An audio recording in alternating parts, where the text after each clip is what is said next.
역사와 전통을 자랑하는 대종상 영화제가 공정성 논란에 휩싸였습니다.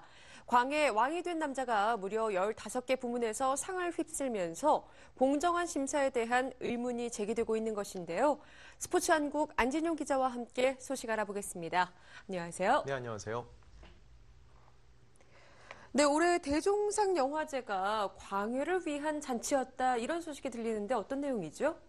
네, 맞습니다. 광해는 최고상인 작품상을 비롯해서 감독상, 나무주연상, 나무조연상 등 총 15개 부문을 독식했습니다. 네. 반면 광해보다 좋은 흥행 성적을 거둔 도둑들과 베니스 영화제 대상에 빛나는 피에타는 큰 수확을 거두지 못했는데요. 이를 두고 공정한 심사가 이루어지지 못했다는 질타가 이어졌습니다.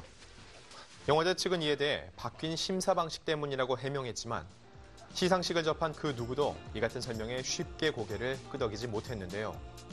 이번 결과에 불만을 품은 네티즌이 대거 몰리면서 대종상 영화제 홈페이지가 다운되는 사태까지 벌어졌습니다. 예, 그런데요. 김기덕 감독이 시상식 도중에 퇴장을 했다고요? 맞습니다. 김기덕 감독은 한국 영화 감독 최초로 국제 메이저 영화제 대상을 수상했기 때문에요. 네. 피에타가 이번 대종상 영화제에서 어떤 수확을 거둘지 기대가 많았습니다. 하지만 김 감독은 시상식 1부에만 얼굴을 드러내고 2부에서 종적을 감췄는데요. 이를 두고 네티즌은 광해가 상을 독식하자 김 감독의 불편한 심기를 드러낸 것이 아니냐는 해석을 내놓고 있습니다. 김기덕 감독은 2부에서 심사위원 특별상의 수상자로 호명됐지만 이미 자리를 뜨고 난 후였는데요. 결국 제작사 관계자가 대리 수상하며 김기덕 감독이 오전부터 몸이 좋지 않아 1부까지만 시상식을 보다가 돌아간 것이라고 해명하기도 했습니다. 하지만 김기덕 감독은 그동안 수차례 대형 배급사들의 독점 문제를 지적해왔는데요. 때문에 무리한 상영관 몰아주기와 과도한 마케팅으로 비판을 받은 CJ 엔터테인먼트의 영화인 광해가 상을 휩쓸자 심기가 불편해져 중도 퇴장했다는 의혹이 끊이지 않고 있습니다. 예, 김기덕 감독 일도 그렇고요. 공정성 논란이 계속해서 불거지고 네. 있는데요. 그러면 여기에서 이제 영화제 측은 어떤 반응을 보였는지 짚어봐야 할 것 같아요. 네, 대종상 영화제 측은 본상 진출작을 발표하면서 이번엔 무엇보다 공정성에 중점을 두고 작품을 채택했다고 설명했는데요. 네.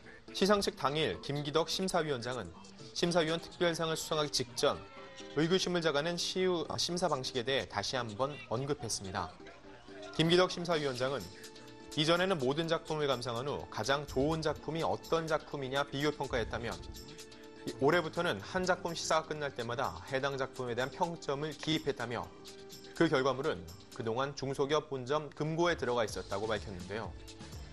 이어 위원장이 나 자신도 이런 결과일 줄은 예측하지 못했다며 공정성을 위해 내가 집계하지 않았기 때문에 어떤 작품이 어떤 부분 수상작인지 짐작하지 못했다. 한 작품에 너무 상이 몰린다는 느낌이 있을 테지만 이해를 구한다고 덧붙였습니다. 예, 김기덕 심사위원장, 김기덕 감독과는 동명이인이죠. 네, 맞습니다. 예, 대종상 영화제가 논란에 휩싸인 것은 사실 이번이 처음만은 아니에요.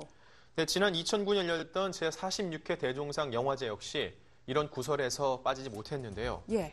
당시 이해할 수 없는 행보로 여론과 영화 관계자들의 질타를 받았는데요. 당시 후보작 가운데 아직 극장에서 개봉되지 않은 작품이 주요 부문에 오른 데 반해 국내외에서 주목받은 작품의 주인공이 후보에서 제외되기도 했습니다.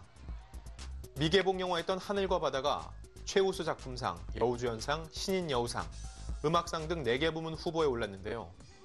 아직 대중의 검증조차 받지 못한 영화를 후보작으로 올리는 것은 말이 되지 않는다는 질타가 이어졌습니다. 또한 2009년 최고 화제작의 주인공인 해운대와 내 사랑 내 곁의 하지원과 박쥐의 송강호가 연기상 후보에서 탈락하면서 논란은 한층 증폭됐는데요. 영화제 측은 잇따른 해명을 내놨지만 악화된 여론을 되돌리지 못했습니다. 예, 이렇기 때문에 누굴 위한 축제인가 이런 얘기들이 나오고 네네. 있는 것 같은데요. 지난해에도 잡음이 좀 있었죠?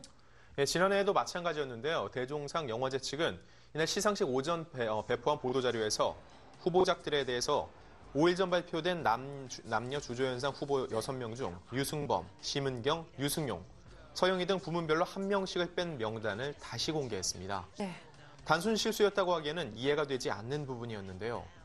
당초 여우주연상 후보에 올랐던 써니의 주인공 심은경이 자신이 여우주연상 후보에 제외된 것과 관련해 참석하지 못한다고 하니 명단에서 빠졌다고 트위터에 올리면서 설왕설래가 이어졌습니다.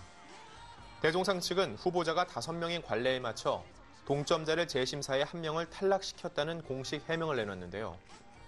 영화제에 참석해야 상을 준다는 암묵적인 약속이 존재하는 것이 아니냐는 따가운 시선까지 피할 수는 없었습니다. 예, 올해로 대종상 영화제가 49번째를 맞았습니다. 네네. 권위도 있고 전통도 있고 그런데 이런 일들이 계속해서 불거진다는 것이 참 안타까운데요. 네. 이런 와중에 또 배우들의 재치 있는 퍼포먼스가 화제를 모았잖아요. 예, 이날 행사에 참석한 배우 류승룡과 조정석은 남다른 재치를 발휘하며 다소 경직된 분위기를 풀었습니다. 류승룡은 초대 가수인 박진영이 곁에 있던 동료 배우 임수정에게 다가가자 막아서는 포즈를 취해 웃음을 자아냈습니다. 또한 광해로 나무조연상을 받은 류승룡은 광해의 독식을 의식한 듯 광해가 너무 많은 상을 받아서 내 아내의 모든 것으로 수상 소감을 밝히겠다며 자신의 또 다른 출연자 챙기는 센스를 보여주기도 했죠. 네. 그리고 건축가개론으로 신인 나무상과 나무조연상에 나란히 이름을 올렸던 조정석은 이날 무관의 제왕으로 남았는데요. 수상이 불발된 후 신현준과 나눈 대화에서 대종상 참석과 후보에 오른 것 자체만으로도 영광스럽게 생각한다고 겸손한 속내를 드러내면서도 눈빛이 장동건과 비슷하다는 장난에는 진짜 어떡하지라며 건축가개론 속 자신의 유행어를 언급해 시상식장을 웃음바다로 만들었습니다. 네.